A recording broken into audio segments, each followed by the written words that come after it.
We want to respect everybody's Yeah. time here. Yeah, thank you guys. Um, Welcome. This is going to be one of many sessions. We're going to direct you guys on financial aid stuff, on different workshops, how to get jobs on campus, if you guys are interested in that. So be on the lookout for our Wednesday workshops. We'll be planning them. Welcome to you guys. My name is Paul Torres. I work at the Madera campus, and I work in the activities area. So I just, again, want to welcome you guys. There's going to be a few housekeeping rules that we'll go over, and I just want to introduce Sofia Moreno. She's going to talk about some of those housekeeping rules. So go ahead, Sofia. So, hey, you guys, thanks so much for joining. The goal of today is really to make sure you have the information you need to get your financial aid completed. We know financial aid opens tomorrow. So again, we just wanted to make sure that you have the info you need because like Paul has been saying, it can be confusing and it changes every year. So we're super lucky to have Jesse Naranjo with us. He works in financial aid, so he'll be presenting today. If you guys have any questions, we ask that you please drop them in the chat. And we will make sure to answer them after the presentation. If we have time, because again, we want to be respectful of your time. If there's time, then we'll have like a Q&A. This is being recorded, so please don't like type in your social and all your personal info and give us all of that. Please don't. If you have specific questions like that and you need to share your info, then you can get a hold of Jesse after this. But again, we're recording this, so remember that. But yeah, again, thank you guys for joining. Like Paul said, we're planning other workshops. Next week, we'll have one on jobs that are available on campus and how that works. But again, thanks so much for joining us today. And now I introduce to you, Jesse. Hi, everyone. My name is Jesse Naranjo. I'm the financial aid analyst at the Madera Community College. I'm going to go over a lot of information today about financial aid to prepare you. We have Dan Rivera, who's going to be assisting me with the questions. So if you have a question, like Sophia mentioned, please put it in the chat and don't feel bad for interrupting me so we can go over the slide at that point because I have a lot of slides. So let me give this a try. I'm not too familiar with Zoom, so be patient with me. No problem, Justin. We're here to help you too, man. So don't be too stressed about it. I didn't know the applications open up tomorrow. Is it always the 1st of October that students can apply for financial aid? Yes, it is. So every year, it's always October 1st. Every year, October 1st, yes. Awesome. Okay. So can you see my screen? Yes, we can. Okay. So just like I said, this presentation today is to prepare you as much as possible for applying for financial aid. That opens up October 1st. And very important, you have to reapply for financial aid every academic year. So the application you're doing tomorrow when it opens up, it's for next fall semester. If you're planning on applying for the spring, if you're haven't applied for financial aid now, you should also be doing the 2020, 2021 application. So if you're not a current student and you're going to start, you're going to have to do 2 applications. That way you can get financial aid for the current academic year. But the one we're discussing today is for next fall semester. So when you apply for financial aid, there's different types of financial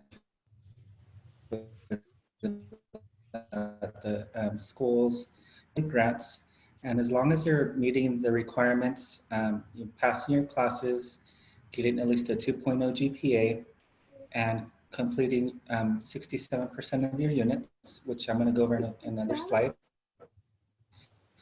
you'll continue to receive these grants. The only way you pay these back is if you fail your classes or you drop out of school. So as long as you're doing good, you don't have to worry about paying these back. Scholarships, this is funding from local community organizations, alumni, church groups. People in our community give a lot of scholarships. Just for Madera and Oakhurst, this year we're giving out about $45,000. And we also collected money for other emergency funds. So for example, COVID, we were able to give out money through our foundation and also for the Creek fires. So there's scholarships that are going out throughout the year, but we also have a scholarship that you can apply for, which I'll go over the information in another slide, and the deadline to that is March 2nd. So keep that in mind. A lot of our deadlines are March 2nd for scholarships and any grants. And we have federal work study. Federal work study is a job that you can work part-time while you're going to college. The good thing about federal work studies, you're gaining experience, so you're able to use that in your resume in the future. And we're always going to work with your schedule. So we do have student workers that are working remotely through COVID. So there are positions available if you're interested. Please reach out to me. I can check your eligibility. And we also have Daisy Reese in this well, she'll be presenting next week, I believe, but she can also help you with a resume and other employment services. And lastly, we also offer student loans. So student loans, we don't recommend them out of community college. I'm going to go over all the different types of financial aid, and you'll see that most people don't even need student loans out of community college. Save them for a four-year university where it's more expensive because there is a limit on how much you can borrow. And those loans have to be paid back no matter what, whether you finish school or if you don't. If you finish school or not, you have to pay them back with interest. Any questions on any of that? Okay. So next I want to give you an example of what type of funding is available. So when you do a FAFSA, you automatically apply for the Pell Grant. The Pell Grant is offered to U.S. citizens and permanent residents, and it's based off of household size, income, and they also look at other financial documentation, which I'll explain as well. So it can range from 657 up to 6,095 school year. And if you attend summer school, that 6,195 can be increased. So if you're going to summer school and you're more than 6 units, you can receive additional Pell Grant. SEOG grant, this is very important because you guys are actually on this presentation, is first come, first serve. So if you qualify this grant, we have a limited amount of funding.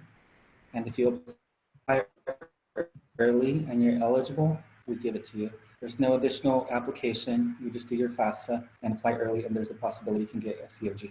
And we talked about federal work study. So federal work study, to qualify for this, you have to do a FAFSA application because that determines if you're eligible, and you get paid anywhere from $13, which is minimum wage, up to $15. And like I said, they're going to work around your school schedule. So it's not like a normal job where, for example, McDonald's will give you their schedule and you have to figure out your classes. So, and like I said before, we do have positions that are remote. We also have positions that are on campus. We do have some departments that are working on campus. Next, we have Cal Grants. So we don't offer all of the Cal Grants at a community college. Yeah, but why? I can't hear nothing. Well, you don't have to because your phone is silent. I'm sorry. So, No, it's not. Yes, it is. Hey, No, it's Sophia, not. If Sophia, you come, you can hear a little bit. you have the option, Sophia, as the host, to kind of mute individually. Can you just do that, Sophia? And then, hey, just to break this up, I know, Jess, you're talking about a lot of this stuff. mm-hmm. Have you ever had a student that was eligible for all of this stuff that you're bringing up? Pell, SEOG, yes. Federal work study?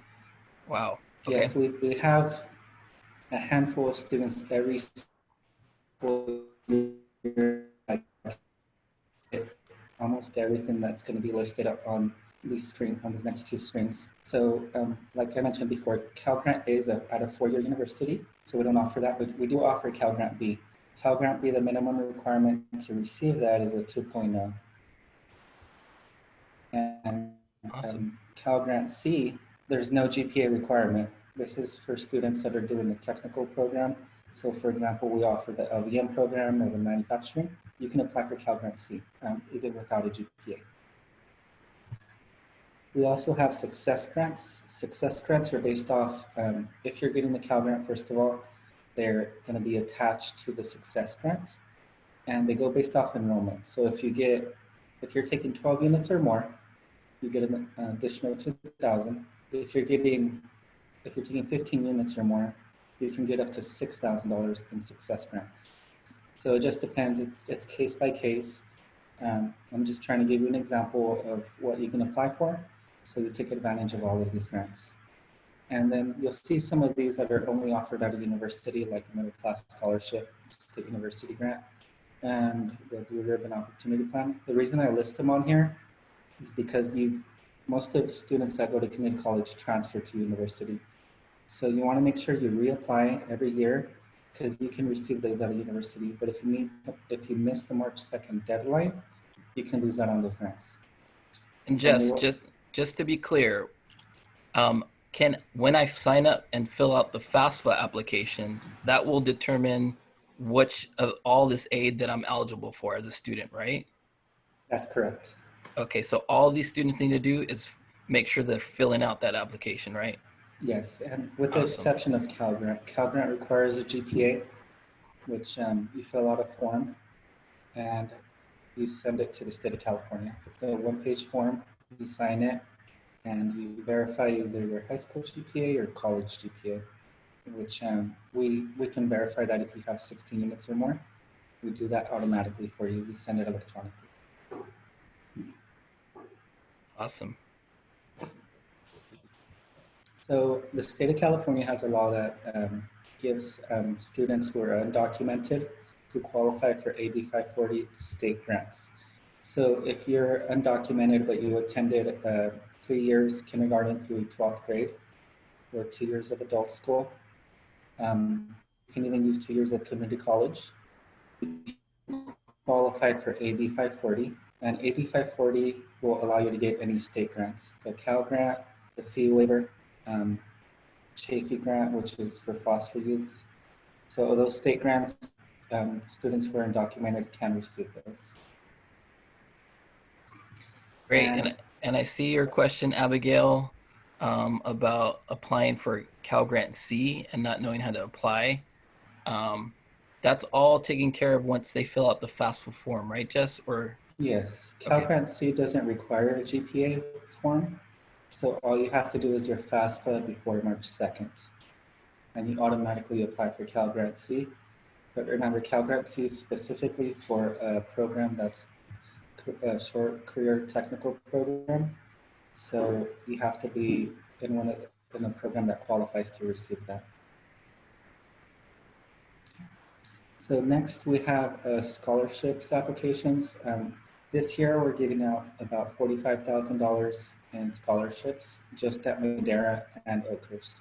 And that's not including the additional emergency funds that we raised for COVID and the creek fires. So there is additional money. What we encourage everyone to do is apply for scholarships. Sophia's going to post this link on the chat, so make sure you copy it and save it somewhere.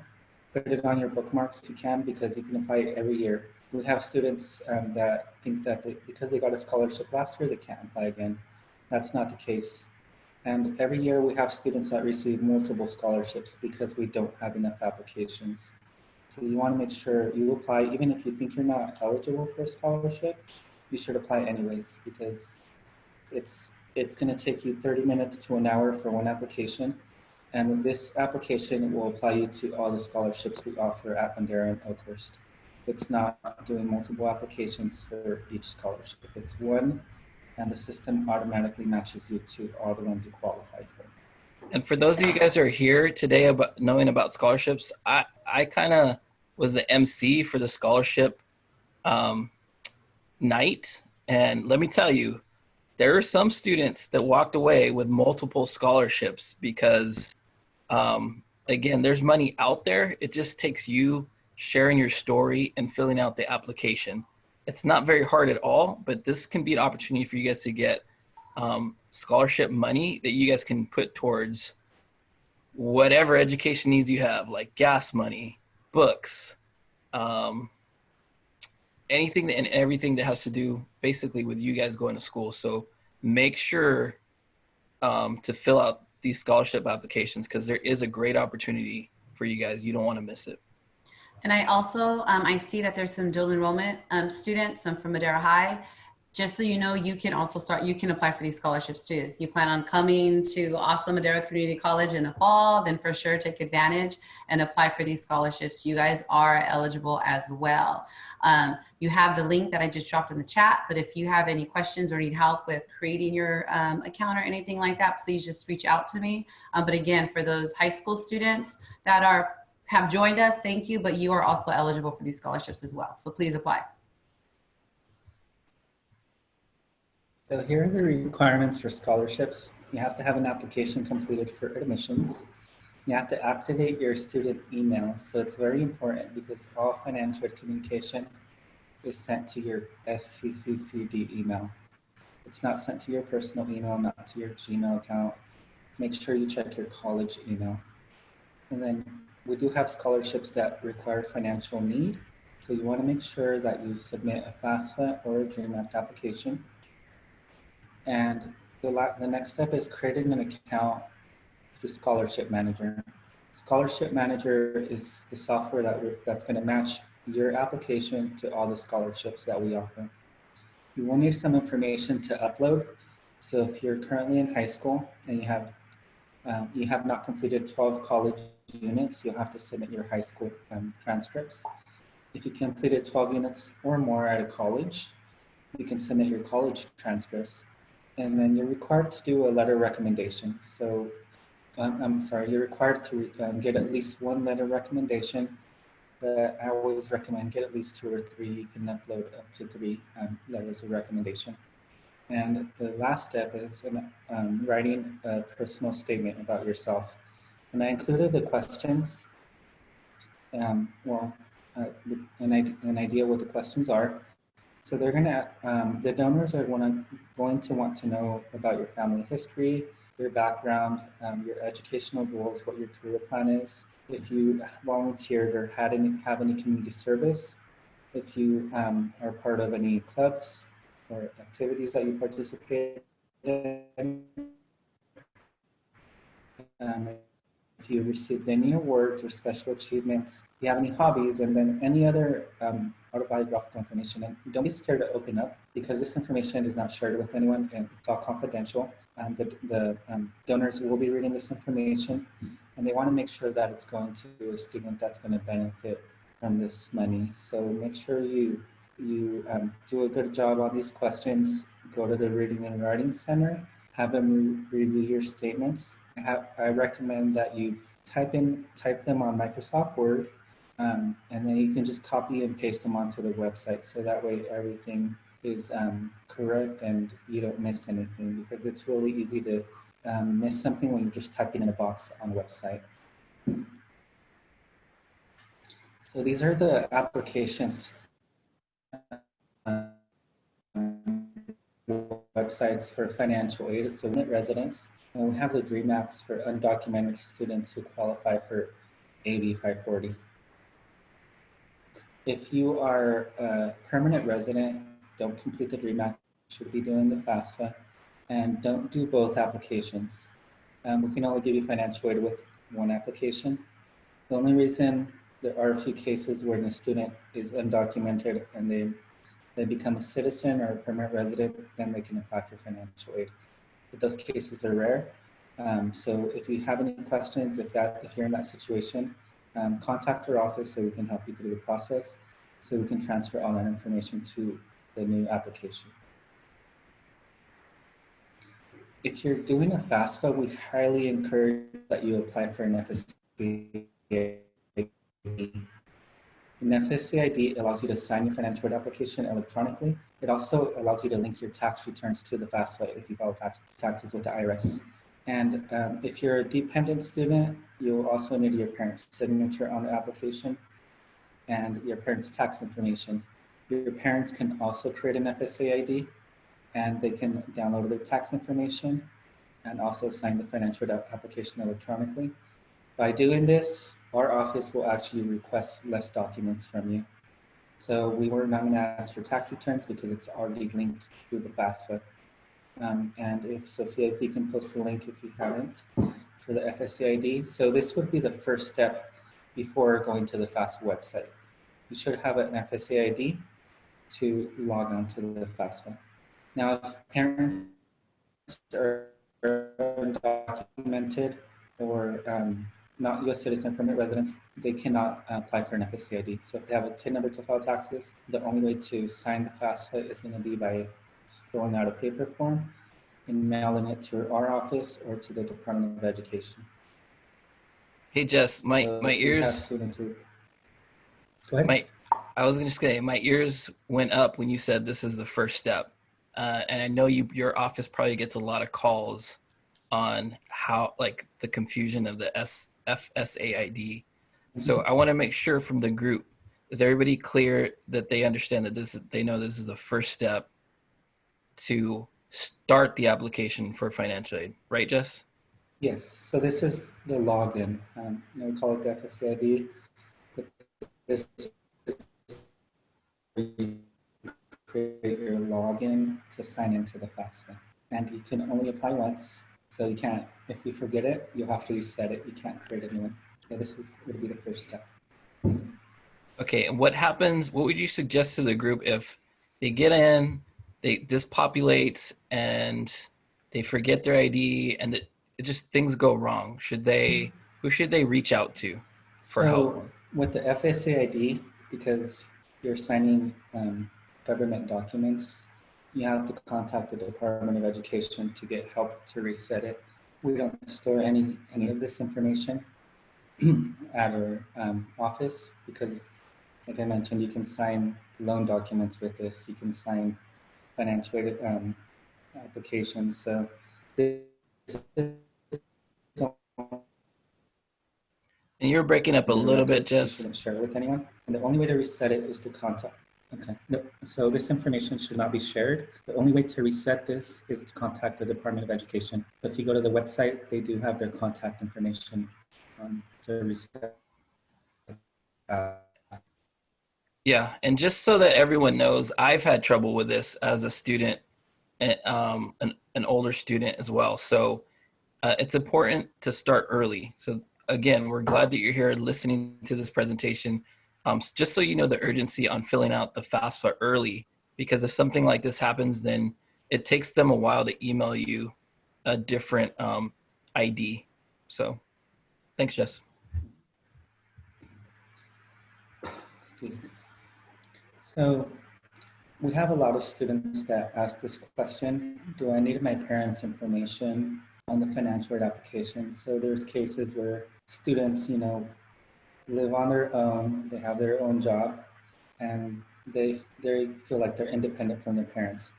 That's correct, but with financial aid does not look for financial dependency or to be considered independent. They look at these questions. So if you answer yes to one of these questions, then you do not need a parent's information. So I'll just go down the list. So they're going to ask you, are you married? Do you have children or dependents that you financially support? Are you working on a master's or any graduate program? Are you a veteran or are you active duty in the U.S. Military? Since you turned 13, were both of your parents deceased? Were you in foster care or ward of the court? Were you in legal guardianship determined by the court? Or were you at risk or were you homeless? So if you answer yes to one of these questions, we do ask for documentation. So don't try to cheat the system because it doesn't work. And if you answer no to all these questions, you are required to provide parent information unless you have an extenuating circumstance where you can prove that there's some type of abuse or something very extenuating where you can't get a hold of your parents. Then you can submit an appeal to our office and we'll review the documentation and we can possibly make you independent. But like I said, there has to be documentation to prove that.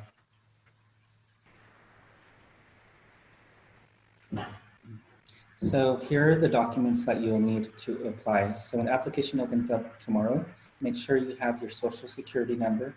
If you're a permanent resident, you'll need your alien registration number, which is on your permanent resident card, which is usually referred to as a green card. You'll need 2019 income tax returns, W-2s, and any income that was earned in 2019, whether it's taxed or untaxed. You'll need any bank statements or any financial statements of records, businesses, investments, if you have any type of income. And then you'll need your FSA ID to sign it electronically. I've seen students that do the FAFSA, they do the whole application, but they don't sign it. The school never receives that application. If you don't sign it, then it's not submitted.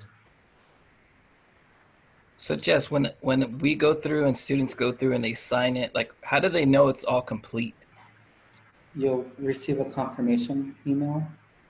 So first you'll get a confirmation that your FAFSA has been submitted. And then 3 to 5 business days, you'll get another email that will say your FAFSA has been processed, which means your financial aid application has been processed. It doesn't mean that your file is complete at the college, which I'm going to go over that as well. Jesse, I have a quick question for you and Sophia. Where will this recording be available for people to access later? That I don't know yet. Hopefully we can house it on the financial aid webpage, but I honestly don't know yet where this location will be. We're planning another one at the end of the month as well, another workshop where Jesse can present all this awesome information. And hopefully by then we'll know where this is posted. I have a suggestion, Sophia, like those that are here today, if they want to come back to this video, can we just email them? Yeah. Okay, so what do you suggest that the participants do that are here today? So if you got the flyer, then I can drop my email in the chat. That's what I'll do. I'll drop my email in the chat. That way, when this video is rendered, it takes a while and everything's all good, then I can go ahead and send it out to those that are here today. But yes, I will be dropping my email right now. Please just let me know you were in this workshop and you want a copy of the recording, and I will send it to you. So moving on. If you're a dependent student, you're basically going to need the same information for your parents. So parents' social security number, any financial information. Now, this is very important. If your parents are undocumented and they have an ITIN to file taxes, you shouldn't put the ITIN number on the FAFSA. It should be all zeros. The ITIN number is only for the IRS tax returns, not for FAFSA. So make sure that you get that correct and double check the numbers. We have a lot of students that will put a number that's incorrect and the financial aid application gets rejected. So always double check your work. You'll get a printout at the end of the FAFSA of everything you filled out. So like I mentioned at the beginning of the presentation, you have to reapply for financial aid every year. It doesn't renew itself. And every year it opens up October 1st. The same thing with scholarships. If you're planning to apply for scholarships, it opens up October 1st. The deadline is March 2nd for scholarships, for Cal Grant, and for priority for financial aid. So once you submit your financial aid application, Paul mentioned earlier, how do you know it's been processed? You get that email from the federal government that says your financial aid application has been, you need additional information. So what we do is we get that financial aid application and the federal government randomly selects 30% of our students to turn in documents. So then we send you an email at the end of February, early March, asking for those documents so you can turn them in. If you turn in those documents that are missing before June 15th, we can guarantee that you're going to get your financial aid on time before school starts, usually the week before school starts. If you don't turn those documents in on time by June 15th, then you're going to receive your financial aid late because it does take about 3 to 4 weeks to process everything. And you should be looking for that email on your college email, the SCCCD email. It's not going to be sent to your personal email. So just to give you an idea, you apply for financial aid in October. You should be getting that email around the end of February or March to turn in documents for next fall semester. Inshallah, come here. It's a long process. And it's important to be checking that email through that, the whole year, even in the summer, check your student email. Because if we have any additional questions about the documents you turned in, and we send you an email in the summer, if you don't check it until school starts, then you're going to start school without financial aid. So it's important to constantly be checking your email. That's her communication method in our office. So, and one thing that I highly recommend is if you have a bank account, sign up for direct deposit through WebAdvisor. You'll see the link on the screen. All you do is click on that link, and it's going to ask you for your routing number and checking account number. This what this does, it allows our school to deposit directly to your bank account, because we do have checks that get lost, and if you don't receive that check, it's going to take 2 to 3 weeks for us to print one, and we still have to mail it out to you. And since our campus is closed at the moment, you can't pick it up on campus. So I highly encourage that you sign up for direct deposit, and you'll get it the same day that it's scheduled to be dispersed. You don't have to wait 2 to 3 days until the post office delivers it to your home. And make sure that you stay on track. There's a limit of how much financial aid you can receive. So if you're receiving federal Pell Grant, you get 6 full years, which is calculated in percentages. You can go to this website, nslds.ed.gov, and this website will show all the financial aid that you received in federal Pell Grant or student loans. So if you're, just to give you an example, if you're 12 units in the fall, 12 units in the spring, which is full-time, that is calculated as 100%. So that's 1 year. Once you reach 600%, that's your lifetime eligibility. You don't get any more. There's no appeal process. So make sure you meet with the counselor and you plan out your education. They give you an educational plan. Try to only use about 2 to 3 years at a community college, and then that'll leave you with about 3 years at a university. Yes, thanks for bringing So that up, you don't man. run out of funding.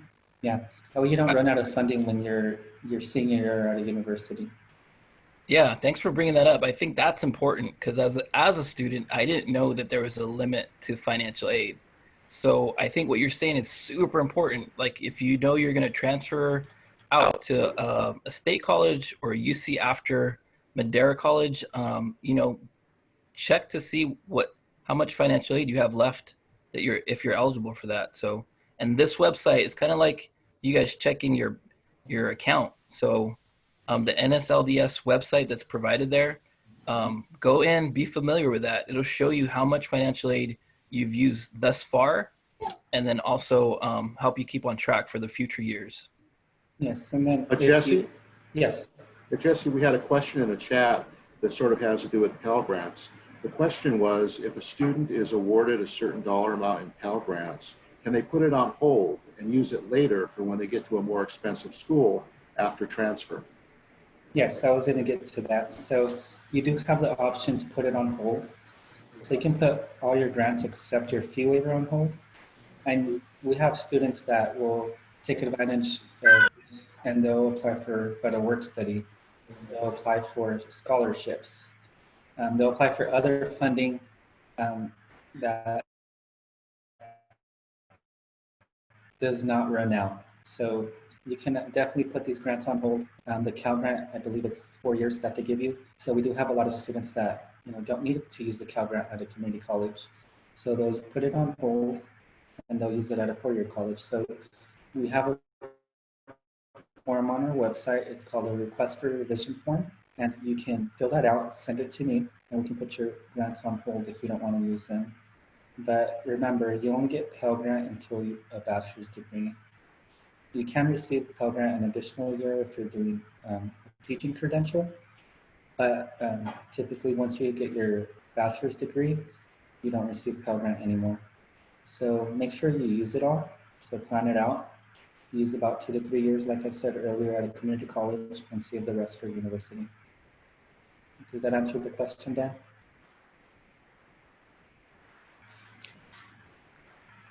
Yes, Now, thank you. Yes, thank you. Now, in order to stay eligible for financial aid, we have a policy. It's a district policy. So whether you're attending Fresno City, Madera Community College, Eureka College, or even Clovis Community College, it's going to be the same policy. In order to receive financial aid, you have to maintain a cumulative GPA of 2.0. So that's a C average. You have to complete 67% of your units attempted. And once you reach 90 units, we call that maximum time frame. We don't give you financial aid anymore because it's typically 60 units to complete a degree at our college. We give you an extra 30. If you haven't completed your degree by 90 units, then you get disqualified from financial aid. Now, we do have an appeal process where if you still needed classes to complete a program, you can do an appeal. And we do have students that get financial aid over 90 units, but then remember they're going to be using the Pell Grant or the Cal Grant, and they may run out when they transfer to university. Now, I have Sergio on here. I'm going to put him on the spot. This is different than academic probation. Can you give a brief explanation? Definitely, Jesse. Yeah. Yes, thank you. And I just want to make sure that this is why it's critical for all students to make an appointment with a counselor as soon as possible, because although we're not experts on financial aid, we're aware of the different policies that they have, and this is key. When you know that there's a limit, we want to make sure that you're taking the right classes.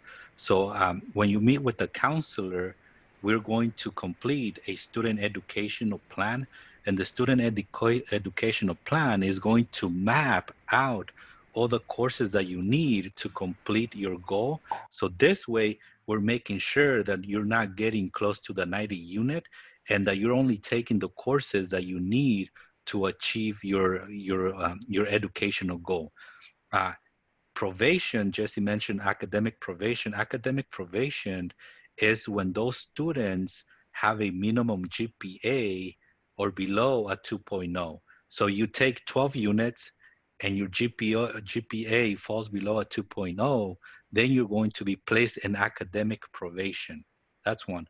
Progress probation is when a student does not complete 50% of the classes or of the units attempted. So that's slightly different than financial aid. If you notice, financial aid, they want you to complete at least 67% of the units you're attempting. Progress probation wants you to complete at least 50%. So that is the difference. And again, when you meet with the counselor, we're familiar with financial aid, but we're always going to refer the student to financial aid, to Jesse in this case, because he is the expert. I'm going to type in the counseling office phone number. If you haven't talked to a counselor, make sure to call the counseling office and book an appointment as soon as possible. Registration for spring semester is going to come up in a few weeks. So you want to make sure you know which courses you need to take the following semester. Thank you, Jesse. And Sergio, I just posted the counseling number. So again, to create your SEP, make sure you're taking the right classes and don't run out of money. Make sure you make an appointment with your counselor. The number is 675-4141, and it's also in the chat. Yes, and as you can tell, thank you, Sergio. Sergio is one of our academic counselors. So thank you again, Sergio. As you can tell, there's different policies for different departments. So you want to make sure you communicate with all different departments to make sure you're in good standing. So financial aid or academics, it's very important that you have communication with people on campus. And sometimes it's giving a call to Sophia or Paul. Any one of us can answer some basic questions, or we can refer you to somebody that can help you with any questions. So anyone on here that you see, you can feel free to ask us, and then we can refer you to the correct person. And I just got a question that I think is helpful for everyone. The difference between the Pell Grant and how they apply for that. I had a student ask, how do you apply for the federal Pell Grant? Is that part of the FAFSA? Yes, so the federal Pell Grant is the FAFSA application. That one will apply you for federal Pell Grant and all the other state grants with the exception of Cal Grant.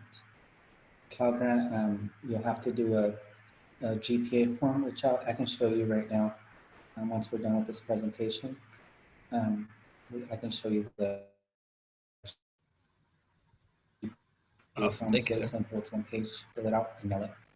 So I highly encourage you to go to our website and go to our policies. We do have the SAT policy, which I just went over, and there is a refund policy. So we have students in situations where they got an email in the summer, if you don't pay your fees, we're going to drop you. So they pay the fees, but later on they apply for financial aid. So now they have a credit on their account. You can actually get money back, the money you paid back.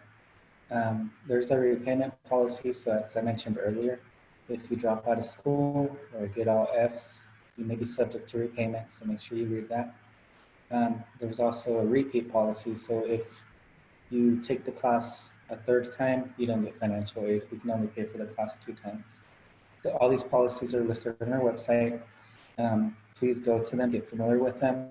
And if you still don't understand them, please reach out to me so I can explain them. Now, this is very important. So we recently became Madera Community College. What number are we, Paul? 116. So out of this, in the state of California, there's 116 community colleges. We're that 116. So when you apply for financial aid this October, you're not going to see Madera Community College school code on there. We ask you to continue to use Reedley College Federal School Code, which is 001308. We are anticipated to get our school code next year, sometime around June. And we'll be notifying students via email to go ahead and add community college once it's activated. So we want you to meet that March 2nd deadline. So we want you to apply with Reedley College's federal school code because if you miss that March 2nd deadline, you can lose out on state grants. So once your application is on file, it's been submitted, you met the deadline, then you can make changes to that. But if you miss that deadline, you're going to be losing out on money, especially the state grants. Awesome. So let me repeat that, Jess, because you said this is important. So right now, the school code that everyone can use is supposed to use is under Reedley College. The federal school code is 001308, right? Yes. And that's how the school gets your information. If once you punch in that, you can complete the application, but if you don't have that school code in there, the school's not going to receive your information. No. So make sure you guys punch in that school code. Yes, and then once our school code is activated from Madera Community College, we're going to do we're going to start contacting students to go ahead and make the switch. But Awesome. Make sure you meet that March 2nd deadline. Submit it with Reedley College so your financial aid is not affected. And then you said March 2nd. So can you just repeat what that deadline's all about?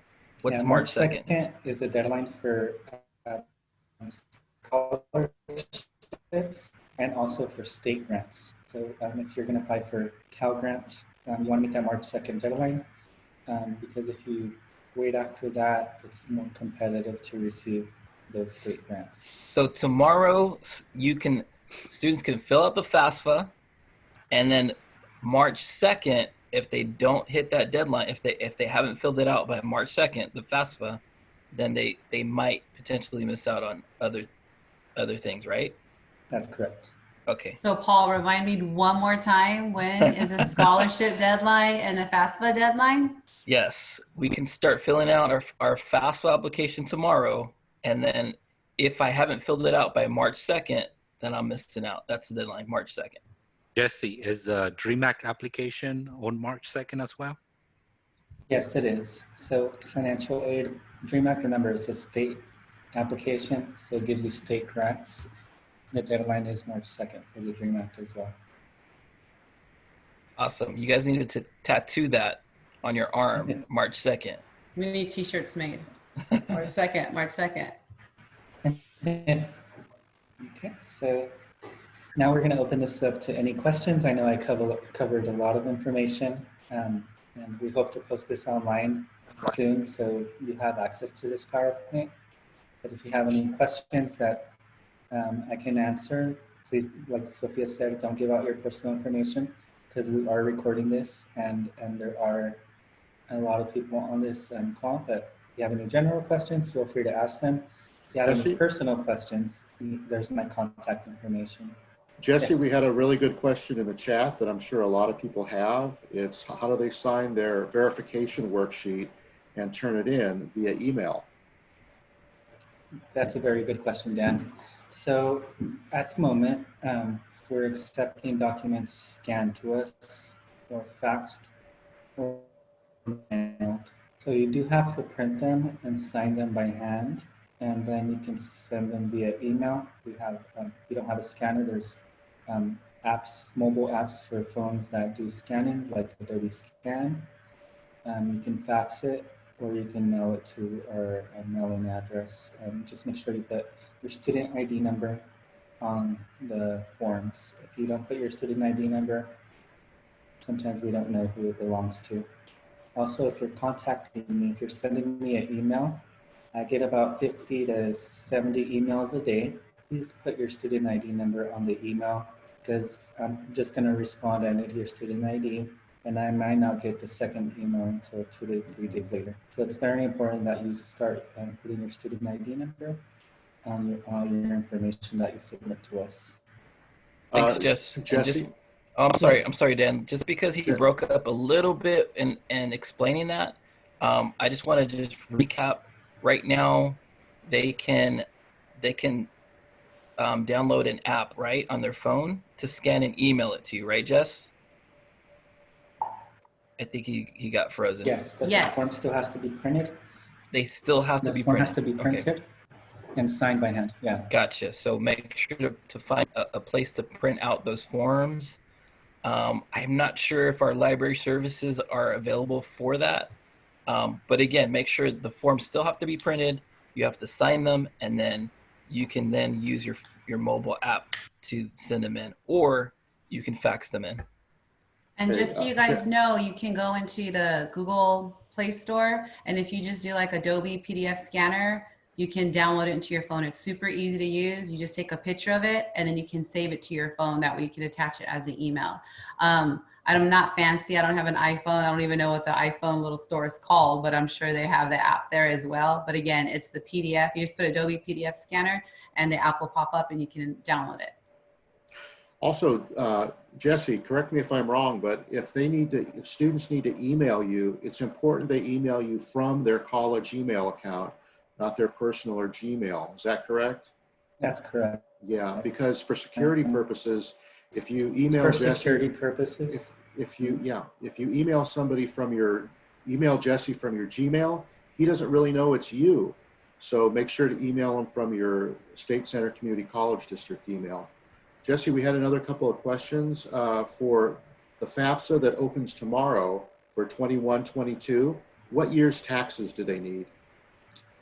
We need 2019 tax returns. And we're actually working on a walkthrough, a video that's going to take you step by step on how to fill out a financial aid application. We hope to have it this week, available this week. So it's going to tell you exactly what to do.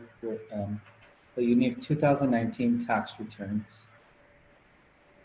Okay, we have a question in the chat. For students who are transferring, how do we know other campus codes? Campus codes are available usually on the school's website. So for instance, if you were transferring to Fresno State, their federal school code would be on their website. Is that right, Jesse? Yes, and also when you're doing the financial aid application, when you get to that school selection section, you can just type in the city and the state, and it'll populate all the schools in the city. So for example, if you're looking for Fresno State, you just put Fresno, California, and every college and Fresno will pop up so you can add it. Okay, Jesse, we had And another then question. I'm sorry, go ahead, Sophia. No, there was a question. It was sent. I think it was just sent privately. It's if your parents are not U.S. citizens or permanent residents, they can't apply for a FSA ID, correct? They cannot. Correct. They cannot, and you shouldn't put their TIN number, their ITIN number on the FAFSA. When you get to the signature part, you'll have to download a signature page and send it off. But it's very important when you hit submit before you mail it. So you have to get that confirmation page before you mail off that signature page. Thank you.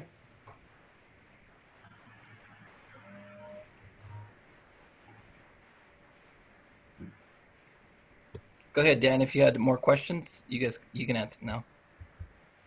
Okay. I just saw one real quick about the posting of this video again. Just go ahead and email Sofia Moreno. She put her email address in the chat, and then she can get you the video of this workshop. Because right now we're working on a place on where to put it. But if you want to refer back to it, go ahead. Yeah, no, if anything, we'll get it on our YouTube channel, which is Madera Community College and Oakhurst Center. That's the YouTube channel that we have. So if anything, we'll get it there first before we get the permission to place it like somewhere within our website. But yes, please email me. And like I said, as soon as this video is rendered and all good, then I will go ahead and send you a copy.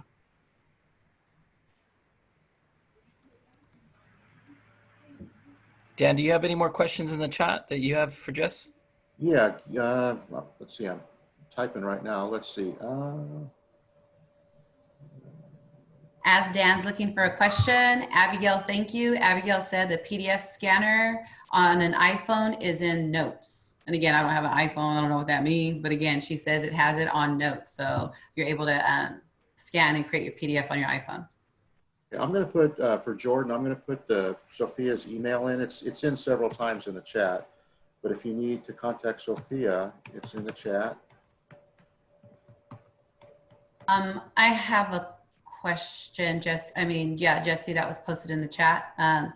If you're a dependent and started working this month, do you have to put that on the FAFSA? No, remember we're recording 2019 income. So thank you. You don't put your current income.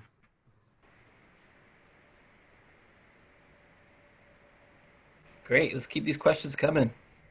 Okay. What if I didn't work last year? There's an option that you did not work and you didn't file taxes. So you just select that option on the FAFSA. Awesome. What else? I think we've covered this, but I'm asking it because it's there. How do you apply for the Cal Grant? One more time. The Cal Grant, you do your financial aid application or your Dream Act application. And actually, since we have some time, I can show you the website too. Right now, actually, I'll post it on the chat where you can download the GPA verification form. But the application is the FAFSA, right, Jess?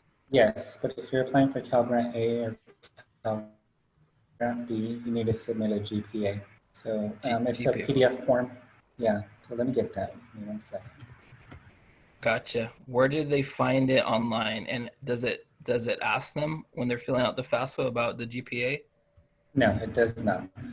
Okay. So good question. Good question about the Cal Grant. And I'm asking this next question because I think you guys are working on this, Jesse. Will there be a step-by-step video? Like, I guess completing the FAFSA, will there be a step-by-step video posted or available? Yes, we're actually working on it this week. We're finalizing it. We're very close. It should be done, I hope, by tomorrow. And we're going to post it on our website. We'll send out mass emails to students. Perfect. So check your college email because they're going to email you, right? You said mass emails letting you know when it's available on our financial aid webpage, that step-by-step video. Yes. Sophia, I'm going to send you the link to the Cal Grant GPA form. Okay. If you can please post it. I can't find the chat. Here's a question from Zadie. People who are taking spring and summer classes for 2021, do we have to apply for the FAFSA again. It's in the chat, Paul. Can you repeat that, please? So people who are taking spring and summer classes for 2021, do we have to apply for the FAFSA again? Yes, you do, because summer is considered next year. So yes, you should always apply. What's a good rule of thumb, Jess? Just anytime October 1st rolls around and the FAFSA comes out, just fill it out. Would you suggest that? Yes, just apply. Even if you don't think you're going to go to college, just apply, because if you skip a semester but then you decide to come back, it's already in the system. You already met the March 2nd deadline. You can possibly get state grants because the application's on file. Awesome. And we're going to try to get to more of your questions. Before we do that, I just want to thank you guys for coming and being part of this session. If you got anything from today, make sure you guys take down like important numbers like Jess's phone number, his email, and then we're all here to help. If you don't get Jesse on the phone, maybe you get Sophia on the phone or a counselor on the phone. We'll help you. We want to make sure that you guys are in the right direction. The 2 dates that I got were October 1st. That's when the new application comes. And then the deadline, March 2nd. If it's past the deadline, you still can fill out the application. It's just, you may not be eligible for to receive like the Cal Grant or scholarship funding. So good rule of thumb, every October 1st, look for that new application and just fill it out. And it'll give you step-by-step on what you need. And we're here to help. Just give us a call. Do we have any more questions in the chat that we can get? Yes, I have a question that was sent. Again, it was sent privately. Sorry, I don't think you guys saw. When we print out the paper, where do we send it to? So I'm assuming it's if their parents can't get the ID and they have to print out a signature page, where are they sending that signature page? There's an address on the FAFSA signature page that you send it to. Okay. If you're talking about the Cal Grant GPA form, there's also an address on that Cal Grant GPA form. So just look for it towards the bottom of the page. Okay, thank you. Awesome. If students didn't receive their aid check this year and are still waiting on it, what do you suggest, Jess? Call me or send me an email so I can check the status. Got it. Any other questions, guys? I see when somebody asked me privately, I believe, if we fill out a form to put our grants on hold, do you have to send it to me? Yes. So the form to put your grants on hold, you do have to send it to our office, not to the state, not to FAFSA or REMAC. You send it directly to me. I have another private question is, what if I have a dependent that we both support, but we are not married? So the rule on the FAFSA is asking if you're supporting a dependent more than 50% during the academic year. So in order to be considered independent, you have to prove that you're financially supporting that dependent 51%. If it's 50-50, then we can't determine who supports the child. It has to be more than 50%. So what does that mean, Jess? Like, what do they have to prove? Like, do they have to show? Yeah. So we're looking for income or any financial assistance, for example, CalWorks, any government funding that the student may receive under their name. We're looking for financial support. Okay, and then can anybody that works at Madera help me out on this one? Because if students don't have access to printing documents, what are some good resources out there, guys? Where can they actually print?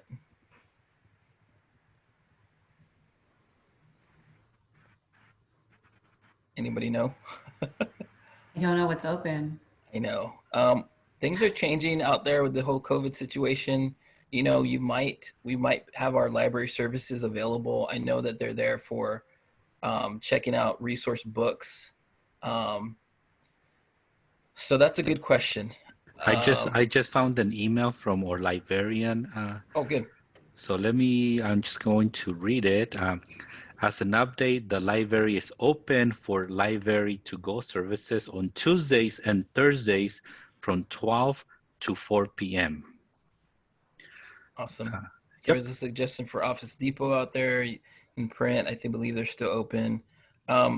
One question I got was, do you recommend putting FAFSA on hold if you're transferring?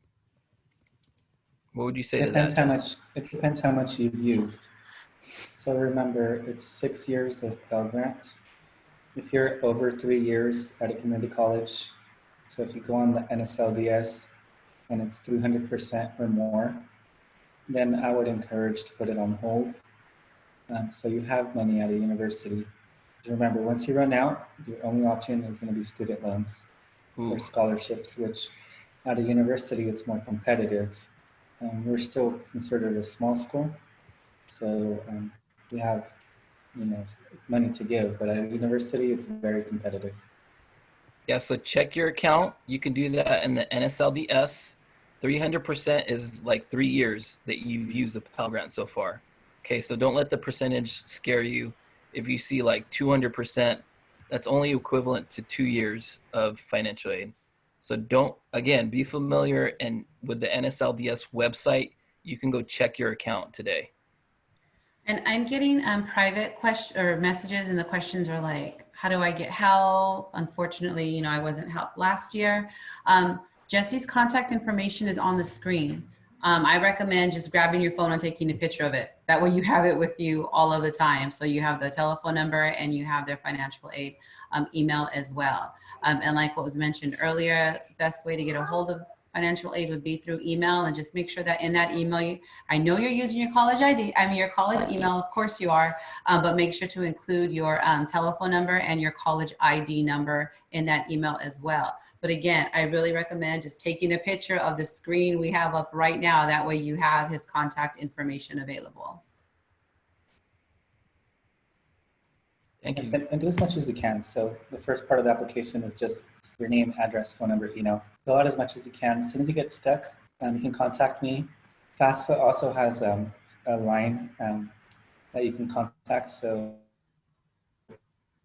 if you can't get a hold of me, I'm still one person at the moment at Madera Community College. So you can also call FAFSA, and they have people that can walk you through the application. So it's posted on their FAFSA.gov. You'll just click contact us, and it has a phone number. And they're even open after hours. And we're around to help too, guys. So if you see our name attached to a phone number, give us a call. I'm here. Sophia's here. We're not physically on the campus, but we still have access to our phones, and we can help you guys out. Dan's here to help. I know counselors are here like Sergio to help. So again, if you learned anything today, just get familiar with us and our numbers, and if you run into any problems, give us a call. All right. And again, sorry, I posted my email again. If you want a copy of this video, as soon as it's ready, just shoot me an email and I will reply with a copy of this video. All right, I'm gonna just call out one student real quick just to make sure they know the dates. When can I fill out the FAFSA? Sarah Porter, do you know? You could type it in. What's the date when I can actually fill out the new FAFSA? Are you there, Sarah? Yeah, number one. I'm assuming that's October 1st, so I'll take it. And then what's the deadline? Maria Elena Pacheco, what's the deadline to complete the FAFSA if I want to make sure I'm eligible for scholarships? Do you know, Maria? Were you paying attention? She replied to me directly, March 2nd. March 2nd, yeah, okay. All right, this was good. This is good info. Anybody else have any other questions before we wrap this thing up? Jesse, we want to thank you so much for being here and connecting with us. It's good to see a face to the name for financial aid. I know you also have someone else in that office helping out. Do you want to share his name with the group? We actually have 3 student workers that are working remotely that are trained to walk you through the FAFSA. We have Alvin Martinez, we have Jessica Garcia, and Guadalupe Garza. So if you get an answer and it's not me, it is one of our student workers, and they can also walk you through the application process. There are questions that are very complicated sometimes, and you may have to contact me directly, but they'll let you know if you need to contact me. Awesome. Is Jonathan taking questions too? Jonathan is, he is. I don't have his phone number yet, so I can, but I'll get that information. Awesome, guys. Thank you. There's a question, when are we going back to school? You know, with all the changes and what's going on with COVID, we're working on it. I know our campus is pro, students on campus. As of right now, though, all classes next semester are going to be online. There's some students that meet on campus. If you're in a specialty program, they be on the lookout for that schedule. But if you don't know it, now you know. Next semester, there'll be majority of the classes will be online. Another question, and you guys feel free, if you guys have to go, you can go. We're going to stick around a little bit longer to answer as many questions as we can. But again, thank you guys for joining. There's another question. Oh, they said they missed the campus. We do too. We do too. Abigail. We like do a whole too. lot. Okay, if we put our Cal Grants on hold, what do we have to put in our application in order to not receive the Cal Grants? Good question. Remember, that's a separate form that you submit to the campus. It's not the FAFSA, it's not the DREAM Act. It's a request for revision form. Request for revision? Yes, it's located on our documents at the maderacenter.com financial aid page. And this is after they submit the DREAM Act or the FAFSA, right? Yes, so this is once you've been awarded, you check your award letter and you notice you have Cal Grant, and you don't want to use it, then you can go print that form and send it to me. So that really isn't related to the FAFSA, it's related to later when you get your award, so that's much later. Yes, it's not part of the FAFSA. Okay, awesome. If we go back to school, will the buses be provided? I believe they're actually being provided now. There's, again, some students, and the bookstore is open. So I believe the bus schedule is still coming out there. I just saw it today. I was on campus for that flu shot giveaway. So I would just give them a call just to make sure that they're still providing their services, which, again, I believe they are. And then remember, the bookstore, if you're going to the bookstore, Sergio posted the hours for the library. Mask, must be wearing it. Social distancing is enforced. So please, if you're going to use the printers on campus or in the library, again, make sure you have a mask and you are staying away from people. I have one more thing to add on that request for revision form. You have to submit one every year. It doesn't roll over to a new school year. Okay, I think there's still a little confusion on that. And Esmeralda, if you want to stick around, we can definitely help you through that. And then Maria, Elena, you have a question about the Cal Grant. Jess, do you see their questions in there? You want to address them? So, it looks like Esmeralda is asking. So if you're putting your Cal Grant on hold, it's a separate form. It's a request for revision form. That's Maria. I'm going to have to check, I believe. I don't see the other one.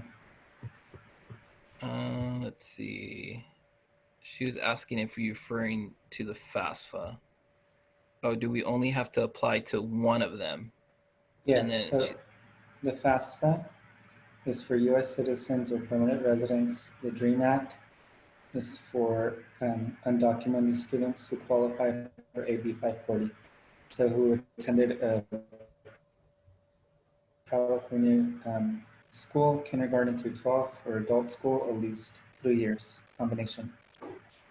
Awesome. And don't walk away, guys. We get it. There's a lot of information, a lot of numbers. Like, we want to help you with your questions. So don't walk away if you still don't understand. We'll help you as best we can. So again, thank you everyone for showing up and coming out. The recorded message, if you want it, once again, Sophia, her email's provided. Just ask her for it and she will respond to your email with the recording once it's complete. Yeah, I posted my email again. Thank you guys so much. Next week, 3 o'clock, we're going to have another presentation on jobs available on campus, how to work on campus, and all that good stuff. And it's tied to your financial aid. So complete the financial aid, and then next week learn about how you're able to get jobs on campus. Yeah, and there's students working now on campus. So if there are jobs available in that area, your financial aid or your federal work study portion of that, that's another question. When they ask you, are you interested in federal work study? Federal work study, they're referring to working on campus. So make sure you guys check yes if you're interested in financial aid through federal work study.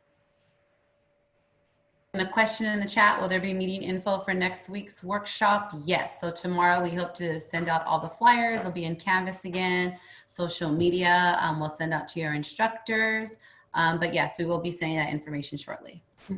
Do we have the flyer ready yet? No? That we can share it right now? Yeah. Sophia, do you want to share that flyer? Let me look for it. Give me. She doesn't like it, Days. She doesn't like the little circle thing on there. She's pulling it up right now. Yeah, feel free, guys. If you need to leave, you guys can log out now. We'll stick around and answer as many questions as we can, though. Okay, I found it. Let me pull it up. Jesse, I'm taking your info down. So you guys, I'm removing Jesse's info. If you need it, take a picture of it. Okay.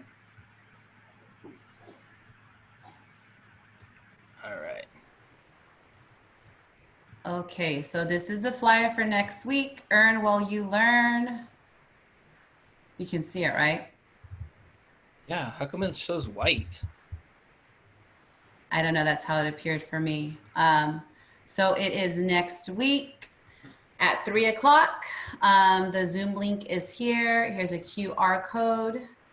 And again, we will have this information available. I'll start sending it out next week. So you'll be able to get the Zoom link and all that good stuff. But again, you can take a picture of this right now. That's the best way to get info. That way you have it with you. But we will be sending this out starting tomorrow. Workshop Wednesdays. There you go. Remember, Awesome. Wednesdays, we have stuff for you guys. Okay, is there anyone still on chat that has a specific question? You can answer, like, you can unmute, you can ask in chat. We're here to help.